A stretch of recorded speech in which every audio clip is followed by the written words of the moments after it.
자, 오늘은 이제 11차시고요. 교과서 32쪽에서 37쪽에 해당하는 내용입니다. 등속 원운동에 대해서 할 텐데, 이 부분은 여러분이 그 통합과학이나 물리학원에서 그냥 정성적으로만 하고 넘어간 부분인데, 물리학2에서는 이제 정량적으로 그 원운동에서의 가속도까지 유도해서 구해가지고 뉴턴의 이법칙 세워서 이제 수식적으로 한번 분석해보는 이런 부분이 되는데, 이게 처음에는 좀 어려울 수 있어요. 처음에는 어려울 수 있는데, 여기 한 번만 딱 이해하고 나면은 요 관련된 문제는 제가 볼 때는 풀만합니다. 그게 어렵지 않은 부분이거든요. 그래서 한번 잘 들어보도록 합니다. 근데 학습 목표는 구심력을 이용하여 등속 원운동을 설명할 수 있다 이고요. 근데 등속 원운동에서 보통 등속이라고 하면 속도가 일정하다는 의미가 아니고 속력이 일정하다는 의미입니다. 그래서 등속은 속력이 일정하다는 의미고, 원운동이라는 것 자체가 방향이 계속 바뀌고 있잖아요. 그렇기 때문에 이제 이거는 속도의 크기는 일정하지만 방향은 바뀌는 그런 운동이 되겠습니다. 따라서 등속도 운동도 아니고 등가속도 운동도 아닙니다. 등가속도 운동은 또 뭐냐? 사실 가속도는 또 일정해요. 가속도가 일정하다는 건 가속도의 크기가 일정하다는 거고, 제가 방금 한 말 틀렸습니다. 가속도는 가속도도 일정하지 않아요. 가속도의 방향이 계속 바뀝니다. 가속도의 크기만 일정한 운동이에요. 그래서 얘는 등속도 운동도 아니고 등가속도 운동도 아닙니다. 이거는 왜 어떻게 생각하면 되냐면, 여러분 가속도의 방향이 ma=f니까 합력의 방향이거든요. 근데 이제 말 그대로 원운동에서의 합력은 구심력, 구의 중심을 향하는 방향으로의 힘이거든요. 근데 구의 중심을 향하는 방향이 잘 보면 이 지점에서는 요 방향인데 요 지점에서는 요 방향이에요. 요 지점에서는 요 방향이고 방향이 계속 바뀌죠. 그래서 구심력의 방향이 계속 바뀌기 때문에 이거는 이제 등가속도 운동도 아니다 이렇게 볼 수가 있습니다. 가속도의 방향이 계속 바뀌는 구심 방향으로 바뀌는 운동이다 이렇게 볼 수 있습니다. 이게 둘 다 크기는 일정한데 방향이 바뀐다 이렇게 볼 수 있습니다.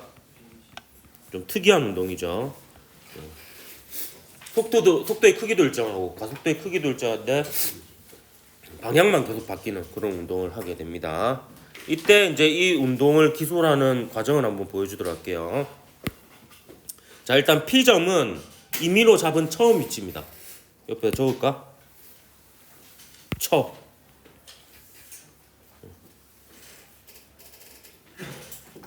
요게 나, 그러니까 나의 그러니까 와이프가 되겠죠. 미안하다. 이게 처음 이거 방금 이거는 애드립이었습니다. 미안합니다. 나도 모르게 튀어나와가지고. 이렇게 항상 이제 연구하는 자세로 이렇게 어떻게 드립을 칠까 이렇게 항상. 그래서 이게 처음이고 이게 나중입니다. 그러면 그 위치 벡터는 여기를 원점으로 잡은 거예요. 원점을 잡고 그 위치를 향하는 요 벡터를 위치 벡터라고 하거든요. 그러니까 R0가 뭐냐면 처음 위치를 나타내는 벡터다 이렇게 볼 수 있겠습니다. 요 R은 나중 위치를 나타내는 벡터가 되겠습니다. 이때 요 델타 S는 뭐냐면 나중 위치 빼기 처음 위치예요. 그래서 나중 위치 빼기 처음 위치니까 처음 위치를 뒤집은 다음에 더하면은 나중 위치 빼기 처음 위치가 되죠. 그러면 요래 되니까 요게 바로 변이 벡터가 됩니다. 그래서 처음 위치에서 나중 위치를 향하면서 직선이 되는 거죠. 그래서 요걸 이용해 가지고 이제 결과적으로는 뭘 구해 볼 거냐면, 일단 여기서는 속도를 구할 거예요. 시간분의 변이가 속도니까 속도를 구할 건데, 거기 하기 앞서 원운동에서는 그냥 시간분의 위치 변화량이라는 속도도 있지만 시간분의 각도 변화량이라는 각속도도 있습니다. 그래서 처음 위치에서 나중 위치를 향할 때까지 요 돌아간 각도 있죠. 요 돌아간 각도를 델타 세타라고 하면, 각속도는 정의가 어떻게 내려지냐 하면, 각속도는 요게 오메가입니다. 오메가. W는 이거지만 오메가는 약간 요렇게 생긴 겁니다. 예. 약간 꼬불꼬불하게. 이 오메가는 델타 T분의 델타 세타예요. D 세타 DT. 요게 각속도인데요. 지금 우리가 다루는 거는 등속 원운동이거든요. 그렇기 때문에 얘는 또 다르게 표현할 수 있습니다. 한 바퀴 돌 때 걸리는 시간이 주기예요. 그러니까 한 바퀴 도는 동안 각도가 얼만큼 변해요? 360도만큼 변하죠. 360도는 이제 그 물리적으로는 그 각도를 잘 안 쓰고요. 라디안을 씁니다. 라디안. 반지름분의 호의 길이에 해당하는 라디안을 쓰거든요. 왜냐하면 그게 그 단위가 없는 양이어서 좀 더 유용합니다. 그래서 360도는 몇 파입니까? 2파이죠. 그래서 이렇게 계산을 할 수가 있습니다. 얘는 주기입니다. 주기. 한 바퀴 도는데 걸리는 시간. 오메가 각속도고요. 그래서 단위는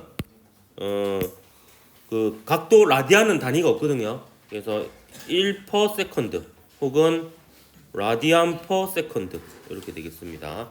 라디안은 물리학적으로는 단위가 없는 겁니다. 근데 이제 굳이 라디안을 이렇게 붙이기도 하고요. 아니 라디안을 생략하고 그냥 기초 단위로 per 세컨드 초의 역수 이렇게 쓰기도 합니다. 그래서 물리학적으로는 이렇게보다는 이렇게 좀 기억을 해두는 게 편리할 것 같아요. 그 다음에 속도의 크기 한번 구해볼게요. 속도의 크기는 시간분의 변이잖아요. 그래서 여기서 보면 요까지 가는데 걸린 시간분의 요 값이 될 겁니다. 크기는 화살표 빼고 그냥 델타 R로 표시를 하면 되죠. 델타 S로 표시하면 되죠. 미안합니다. 좀 헷갈리게 하네. 요게 델타 R이고요. 요게 변이 벡터고 실제로는 얘가 이렇게 간 건 아니잖아요. 이렇게 간 건 아니고 요렇게 갔죠. 실제로는 이렇게 갔기 때문에 요거는 이동거리가 되겠습니다. 여기다 적어줄까? 여기 이동거리고요. 이동거리고 얘는 뭡니까? 변입니다. 변인데 우리가 이제 속력을 구하기 위해서 델타 T분의 델타 S를 할게요. 델타 T분의 델타 S. 근데 여기서 이제 약간 근사가 들어갈 거예요. 근사가 뭐가 근사라고 보기에는 근사가 아니네요. 그냥 값이 되겠습니다. 여기 보면 여러분 참고로 밑에다 여러분 라디안에 대해서 정의를 잃어버렸을까봐 적어놓은 거거든요. 여기서 반지름이 R이고 호의 길이가 S일 때 요 세타는 뭐 어떻게 표현이 되어집니까? R분의 S가 되죠. R분의 S가 되고요. 그럼 마찬가지로 여기에서도 보면 얘가 델타 세타고요. 요게 요 녀석의 크기를 R이라고 할 거예요. 요것도 똑같죠? 크기를 R이라고 할 거고 요것의 길이를 델타 S라고 하면 요 라디안의 정의에 따라서 요 델타 세타는 R분의 델타 S가 되죠. 델타 세타는 R분의 델타 세타가 됩니다. 뭐 별로 딴 거 한 거 없습니다. 이 각도는 반지름분의 호의 길이 한 거예요. 그걸 요 상황에 맞게 한 거. 델타 S하고 델타 R을 갖다 보는 거예요? 예, 그 맨 마지막에 그걸 쓸 겁니다. 그럼 맨 마지막에 그걸 쓸 건데 지금은 일단 그냥 델타 S로 어쩌면 더 정확하게 구한 거예요. 실제로는 요렇게 이동을 했잖아요. 근데 속 보면은 변이로 봐야 돼요. 예, 맞아요. 변이로 봐야 됩니다. 이게 맨 마지막에 하는 일이 이게 순간적인 거기 때문에 미분을 이용할 거예요. 시간이 매우 작으면 델타 세타가 0에 수렴하게 되고 그렇게 되면 요 값이 요 값하고 같게 됩니다. 결과적으로. 그래서 먼저 이걸로 구한 다음에 마지막에 그걸 쓸 겁니다. 그래서 여기에 델타 S 대신에 R 델타 세타를 넣을 거예요. 델타 세타 대신에 델타 S 대신에 R 델타 세타를 집어넣으면 얘가 식이 R 델타 세타 나누기 델타 T가 돼요. 그럼 여기서 요만큼이 뭐가 됩니까? 요만큼이 오메가가 돼요. 오메가가 되니까 얘가 결과적으로는 R 오메가 됩니다. 근데 이게 아까 말했듯이 좀 전에 질문을 했었는데 이거는 사실 속력을 구한 거거든요.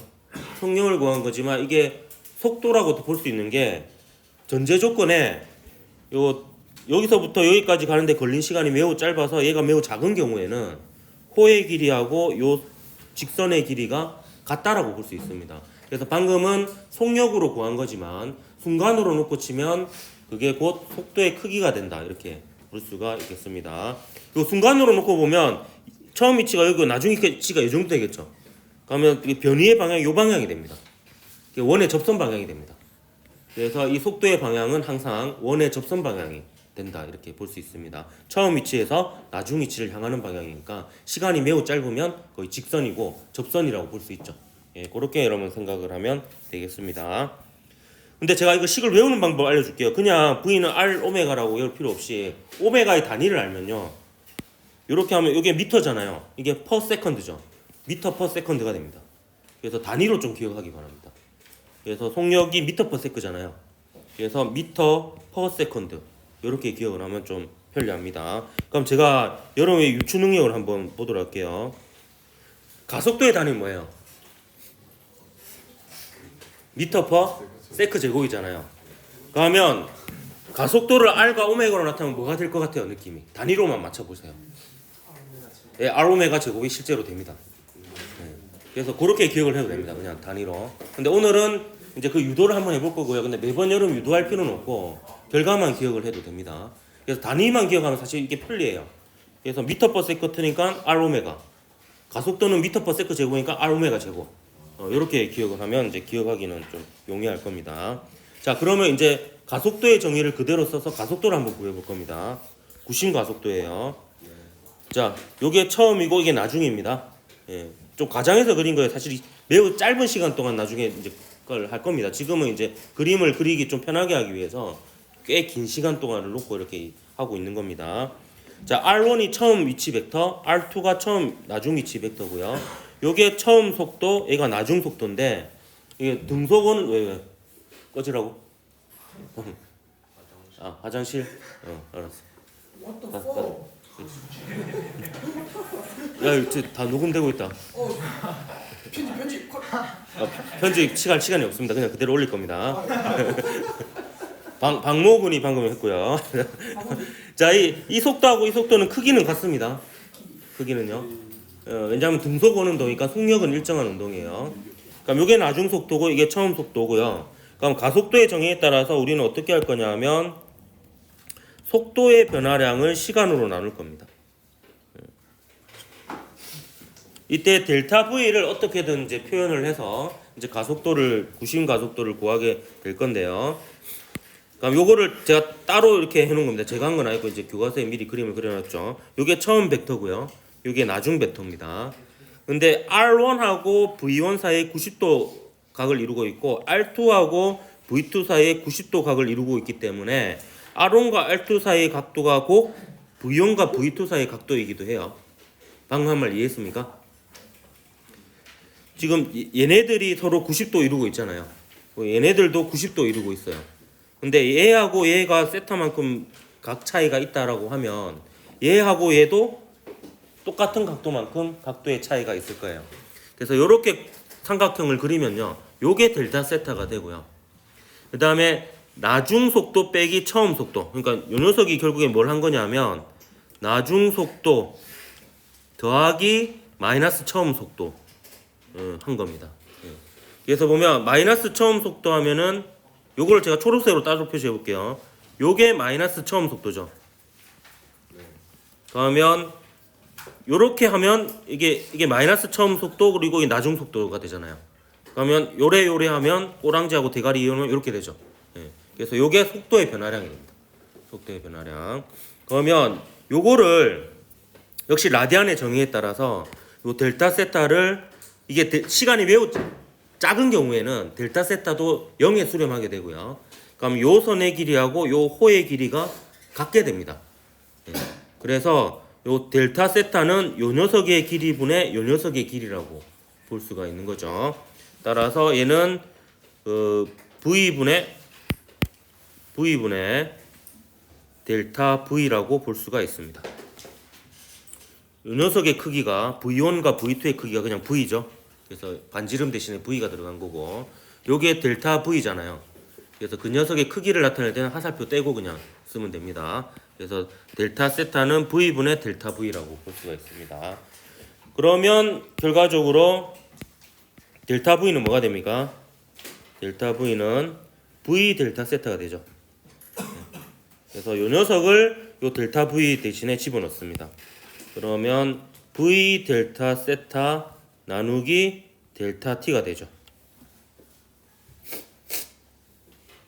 그럼 뭐가 또 하나 보입니까? 이거 뭡니까? 예, 여기 오메가죠. 오메가여서 얘가 뭐가 되냐면 V 오메가가 됩니다. 근데 V 오메가는 좀 좋지 않은 식이에요. V는 선속력을 나타내는 거고 오메가는 각속력을 나타내는 거거든요. 그래서 좀 다른 속력이잖아요. 이 두 개로 L을 나타내면 좀 문제이기 때문에 하나로 통일을 시켜줍니다. 그 통일을 시켜주는 방법은 아까 V하고 오메가 사이에 관계가 있다라고 볼 수 있는 식이 있는데요. 바로 이 식입니다. V는 R 오메가잖아요. V는 R 오메가니까 V 대신에 R 오메가를 집어넣으면 오메가로 요 각속력을 나타낼 수 있어요. V 대신에 R 오메가를 집어넣으면 요 V 대신에 R 오메가를 집어넣으면 뭐가 됩니까? 진짜 R 오메가 제곱이 되죠. 그래서 R이 단위가 미터고 오메가가 퍼 세컨드니까 이건 미터 퍼 세크 제곱이 됩니다. 단위가. 그럼 거꾸로 V는 R 오메가니까 오메가 대신에 R분의 V를 집어넣을 수도 있죠. 오메가 대신에 R분의 V를 집어넣으면 얘는 R분의 V 제곱. 그러니까 이제 등속 오는 동안은 그 속력으로도 그 가속도를 표현할 수도 있습니다. 실제로는 두식 모두 잘 쓰입니다. 두식 모두. 요 단위도 보면 결국에 한번 나중에 해보십시오. 미터 퍼 세크 제곱이 됩니다. 당연히. 근데 요 구심 가속도는요, 요 두식 모두 기억해야 됩니다. 경우에 따라서 R 오메가 제곱이 편한 경우가 있고 R분의 V 제곱을 써야 되는 경우가 있고 그렇거든요. 그렇기 때문에 이제 두식 다 모두 기억을 해야 되고요. 방향도 여러분 잘 생각해 보십시오. 자 보세요. 자 얘는 과장해서 그린 거예요. 과장해서 그린 거고 요 세타가 매우 작은 경우에는 얘가 처음 속도니까 나중 속도가 한 요 정도 될 겁니다. 요 정도. 그러면 그 속도의 변화량이 요 정도 되겠죠. 요 정도. 요 지점에서입니다. 그래서 그 방향이 어떻게 되냐면 속도 변화의 방향이 요 방향이 됩니다. 구심 방향이 되죠. 근데 그 속도 변화를 시간으로 나눈 게 가속도거든요. 그 가속도가 바로 구심 가속도라 하는 이유가 구의 중심을 향하는 방향의 가속도다 라고 해서 구심 가속도라고 하는 겁니다. 그러면 이 운동을 하기 위해서는 그 가속도 방향으로 합력이 존재해야 됩니다. 그래서 그 지구 주위를 도는 달의 경우에는 그 합력이자 구심력이 중력이 되는 거죠. 그래서 이제 달의 운동을 기술할 때 MA는 중력할 때 그 A 대신에 들어갈 값이 R 오메가 제곱 아니면 R분의 V 제곱이 A 대신에 들어가는 값이다. 이렇게 보면 되겠습니다. 자, 그러면 이제 원운동의 서의 구심 가속도를 잘 이해했다라는 잘못된 가정하에 예시를 한번 보게 될 텐데요. 그래서 등속 원운동의 운동 방정식은 기본적으로 이렇게 세우면 됩니다. 질량 곱하기 구심 가속도. 이때 이 구심 가속도에서 이제 R 오메가 제곱을 쓰거나 혹은 R분의 V 제곱을 넣으면 됩니다. 그래서 MR 오메가 제곱 혹은 M 곱하기 R분의 V 제곱 이렇게 해놓고 시작하는 거예요. MA는 마 쓴다 그랬죠? 마찬가지입니다. 등속 원운동에서도 여러분 운동 방정식 세울 때 요까지는 그냥 쓰면 됩니다. 그냥 쓰고 그 다음에 구심 방향의 힘이 뭐가 있는지를 보는 거예요. 그래서 거기다가 우변에다가 이제 구심력을 집어넣는 겁니다. 그래서 밑에 예를 한번 들어보도록 하겠습니다. 그럼 지구 주위를 도는 달은 구심력이 중력입니다. 그래서 요거에 대해서 운동 방정식을 세워보면 이렇게 되는 거예요. M R 오메가 제곱은 G의 R 제곱분의 요거의 질량을 M이고 요거의 질량을 M이라고 하면 MM 이렇게 되는 겁니다. 지금 달에 대해서 운동 방정식을 세운 겁니다. 달은 등속 원운동을 하고 있죠. 그래서 달의 질량 곱하기 구심 가속도 이렇게 한 거예요. 그러면 이제 오메가가 t분의 2파이잖아요. t분의 2파이 집어넣고 뭐 나머지 값을 알면 주기를 구할 수가 있는 거예요. 혹은 주기를 구하고 거리를 알면 뭐 지구의 질량을 알 수도 있는 거고요. 뭐 이런 식으로 이제 모르는 값을 찾아 나갈 수가 있는 겁니다.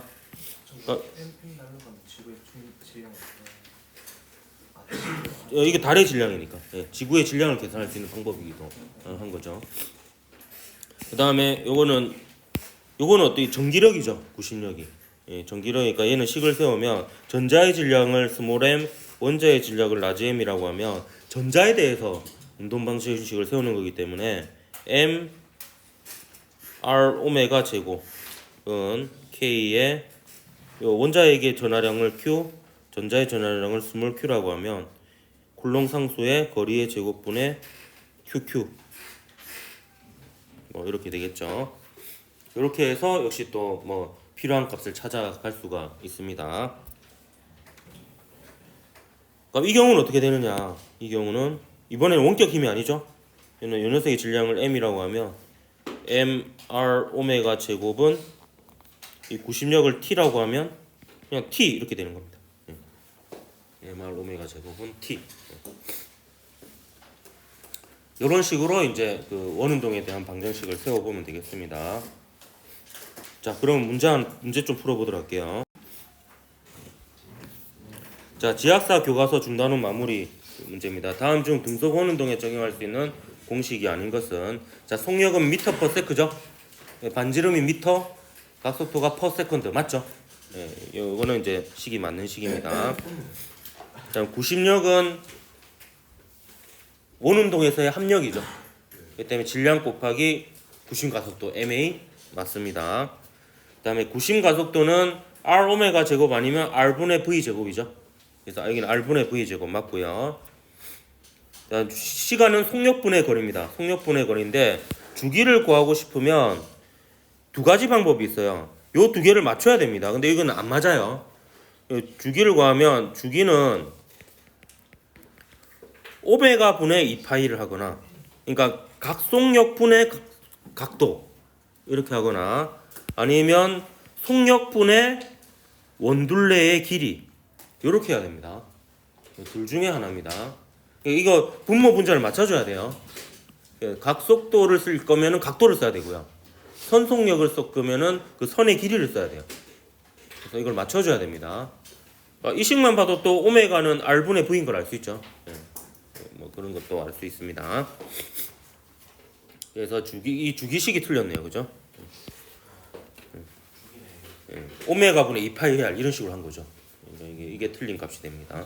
구심 가속도는 미터 퍼 세크 제곱이니까 반지름이 미터, 각속도가 퍼 세컨드. 그러니까 R 오메가 제곱 맞습니다.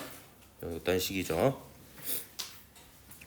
자, 그다음 천재교육 교과서 개념 확인 문제 3번 문제 보겠습니다. 지구 적도의 약 35,800km 상공에서 등속 원운동하는 정지 위성의 속력은, 단 지구 방경은 6,400km이고 파이는 3.14, 자전 주기는 24시간이다 했는데, 요거는 뺄까 하다가 이게 좀 의미 있는 거기도 해서 한번 넣어봤습니다. 이게 그게 정지 위성이거든요. 정지 위성. 자전 주기가 24시간이라는 것은 지구의 자전과 속도가 똑같다는 거죠. 그래서 그 지구에 있는 관찰자 입장에서는 계속 정지해 있는 위성입니다. 정지 위성의 속력이 어느 정도 되는지를 한번 계산해 보는 거예요. 이건 그냥 계산 과정 생략하고 결과만 알려줄게요. V는 T분의 2파이R에서 문제에서 주어진 값들을 다 집어넣으면 됩니다. 그래서 2 곱하기 3.14 곱하기 요거는 6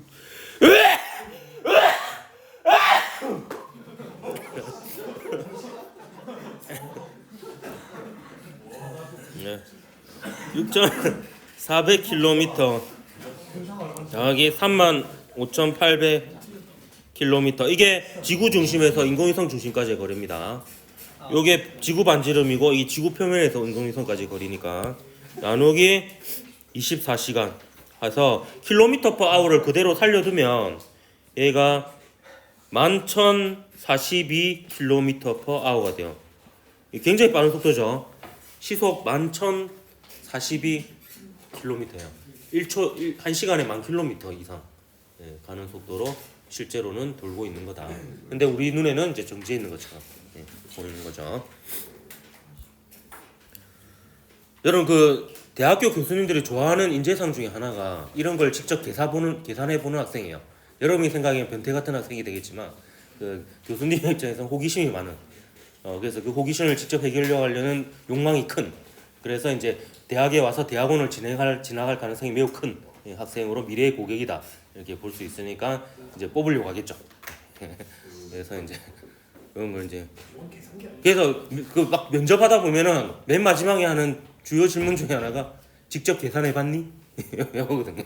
그래서 심심하면 한번 계산해보세요 직접. 그런 인재를 좋아합니다. 자, 미래행 교과서 중단원 마무리 1번 문제입니다. 등속 원운동을 하는 물체에 작용하는 알짜 힘에 대한 설명으로 옳은 것을 골라라. 힘의 방향은 원의 중심 방향, 바로 구심 방향이죠. 구의 중심 방향. 원이 입체적으로 보면 구잖아요. 그러니까 원심이 결국에 구심이 됩니다. 근데 원심력 할 때 원심은 뭘 원자입니다. 구심에서 먼 방향이라는 뜻으로 그 둥근 원 그게 아닙니다. 예. 그 잘못 이해하고 있는 경우가 있던데 원심력은 원운동에서의 관성력이거든요. 그건 나중에 일반 상대성 일어날 때 설명하도록 할게요. 자, 이 힘은 물체의 속력을 증가시킨다. 속력은 속도의 크기죠. 속도의 방향만 바꿉니다. 이건 틀렸죠. 운동 방향과 속도 방향과 항상 수직으로 작용합니다. 운동 방향은 원의 접선 방향.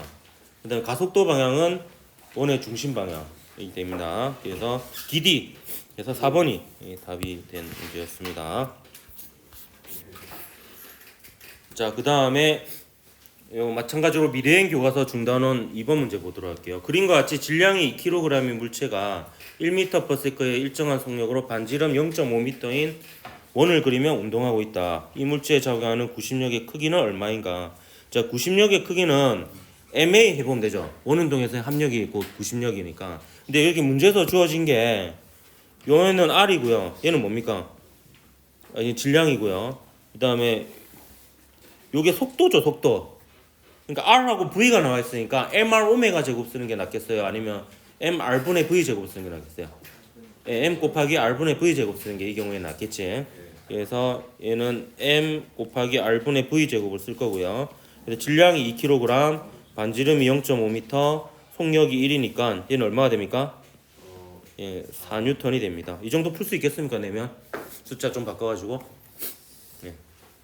자, 물체에 작용하는 R자임의 크기는 얼마야? 땡큐죠. 똑같죠.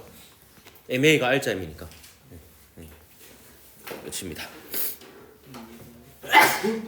자, 요거는 제가 그냥 추가 문제가 아니고 그냥 기본 문제로 넣었습니다. 문제 출제할 수도 있습니다. 실제 수능 기출 문제인데 이 정도는 풀만 할 것 같아요. 2020년 11월 물리학2 수능 11번 문제입니다.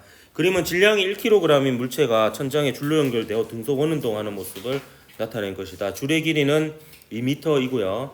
줄과 연직 방향을 이루는 각은 60도입니다. 물체의 운동에 대한 설명으로 옳은 것만을 보기에서 있는 대로 고른 것은 단 중력 가속도는 10m/s 제곱이고 물체의 크기와 줄은 질량은 무시한다 했는데요.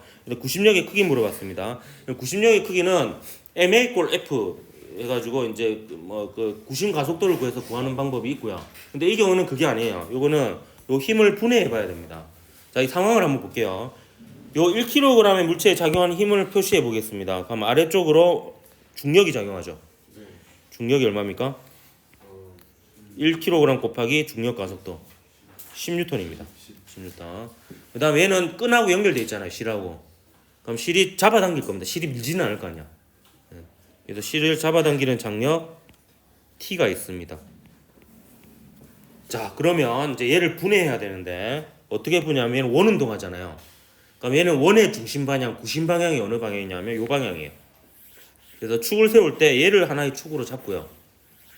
왜냐하면 이제 구심력을 구해야 되니까. 그다음에 얘와 연직인 방향을 축을 하나 세웁니다. 그럼 가상의 축을 머릿속에 그려야 됩니다. 그래서 요렇게 잠깐만요. 요렇게 하고 요렇게 축을 세워야 됩니다. 그런 다음에 요 축의 나란한 방향으로 힘을 분해해야 되는데 mg는 분해할 필요 없죠. 축하고 나란하잖아요. 근데 t가 비스듬하니까 t를 분해해야 되는 거예요. t를 분해하는 방법은 얘를 막대기라 생각하고 축과 나란한 방향으로 빛을 비춰서 그림자 찾으면 되죠. 그림자 찾으면 얘는 그림자가 요렇게 되고요. 얘는 그림자가 요렇게 됩니다. 그럼 이 중에서 우리가 구해야 되는 건 요 값이에요. 요 값이 구심력이 되는 거예요. 근데 이걸 어떻게 구하느냐? 이거는 이제 물리2는 XY축이 다 필요합니다. 물리1은 하나만 필요한데 요 두 개가 같다는 걸로부터 구할 수가 있습니다. 역으로. 그러면 얘는 10이잖아요. 그럼 얘도 10이 되는 거예요.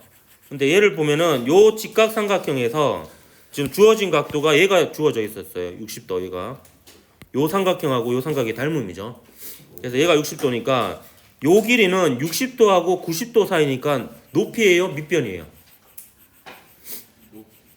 60도하고 90도 세타하고 90도 사이면은 밑변입니다. 높이는 이 각도에 마주보는 변이 높이에요. 높이는. 그래서 얘는 밑변입니다. 밑변. 밑변은 빗변 곱하기 빗변분의 밑변.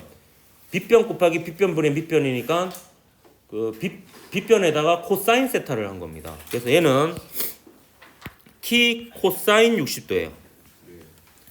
얘는 t 뭐가 되겠어요? 그러면 사인 60도가 됩니다. 그래서 얘를 구해야 되는데요. 얘가 구심력입니다. 얘가 구심력인데 이걸 어떻게 구하느냐? 다른 축 방향으로 구하는 거예요. 얘를 구하면 t를 구할 수가 있거든요. 그래서 얘하고 얘가 같다라는 식을 세울 겁니다. 얘가 곧 10N이에요. 얘하고 10N.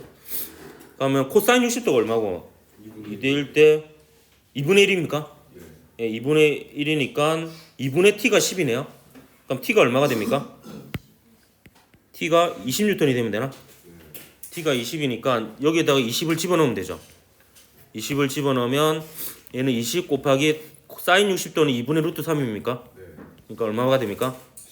10 루트 3 뉴턴이 됩니다. 그래서 지금은 이제 구심 가속도 공식으로 해가지고 MA로 구심력을 구한 게 아니고 문제 상황에 대해서 이 물체에 작용하는 힘을 다 표시해서 힘을 분해한 다음에 구심 방향의 힘을 구한 거예요. 근데 그 과정에서 X축과 Y축이 다 필요했습니다. 식이. 예, Y축으로는 좀 평형을 이루고 있잖아요. 예, X축으로만 구심력이 작용하고 있고 합력으로 그렇게 이제 구하는 이게 가장 기본적인 형태의 문제라서 예, 넣어놓은 겁니다. 그래서 구심력의 크기는 구했습니다. 그럼 속력은 어떻게 구하느냐? 속력은 그 구심 가속도 안에 들어있잖아요. 그래서 mr 분의 오메가 제곱은 구심력이라면 구할 수가 있습니다. 요 녀석의 질량 얼마로 나와 있습니까? 자, 식을 이걸 쓸 겁니다. mr 분의 v 제곱은 f 이걸 쓸 겁니다. 구심력. 자, 그럼 이 경우에 질량이 얼마입니까? 1kg이죠. 일단 반지름이 얼마입니까? 이것도 잘 구해야 되죠. 자, 반지름은 여기서 요게 반지름이에요. 예, 요게 반지름 때문에 요거 쓰면 안 됩니다. 요거 쓰면 안 되고 요 직각삼각형에 대해서 요거는 60도에 마주보는 변이죠. 예, 마주보는 변이니까 요 길이는 2m 곱하기 사인 60도가 돼요. 그럼 얼마가 됩니까? 예, 루트 3m가 돼요. 요게 반지름입니다. 요게. 예, 요게 반지름 R이에요. 그래서 이게 R 대신에는 루트 3이 들어갑니다. 루트 3이 되고 그 다음에 V 제곱 이렇게 되고요. F는 위에서 구했죠. 10 루트 3이었죠. 10 루트 3. 그럼 이거는 계산하면 끝이죠. 그럼 V 제곱이 30이니까 V는 루트 30 예, 미터 퍼 세크가 되겠습니다. 그래서 니은도 맞고요. 그럼 주기는 어떻게 구하느냐? 각속도를 알고 있으면 오메가 분의 2파이, 속력을 알고 있으면 V 분의 2파이R로 구하면 됩니다. 지금 뭘 알고 있습니까? 속력을 구했잖아요. 네, 속력을 구했으니까 주기는 V 분의 2파이R 하면 돼요. 그럼 V는 위에서 구한 루트 30이죠? 30이고 2파이에 R은 얼마였노? 루트 3이었잖아요. 루트 3. 그래서 요거 계산하면 계산 과정은 생략할게요. 5분의 1 루트 10 파이가 나옵니다. 5분의 1 루트 10 파이. 요게 주기가 됩니다. 그래서 D것은 틀려서 3번이 답이었던 문제였습니다. 요 정도 풀 수 있어야 돼요. 숫자 좀 바꿔도. 풀이 과정이어가지고 이게 가장 기본적인 형태. 이건 전혀 꼬우지 않은 문제거든요. 가장 그냥 천장에 매달려서 이렇게 돌리는 경우니까.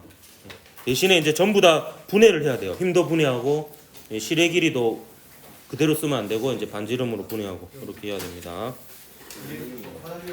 야, 요거는 따로 풀이 안 할게. 그냥 너가 풀어봐라. 네.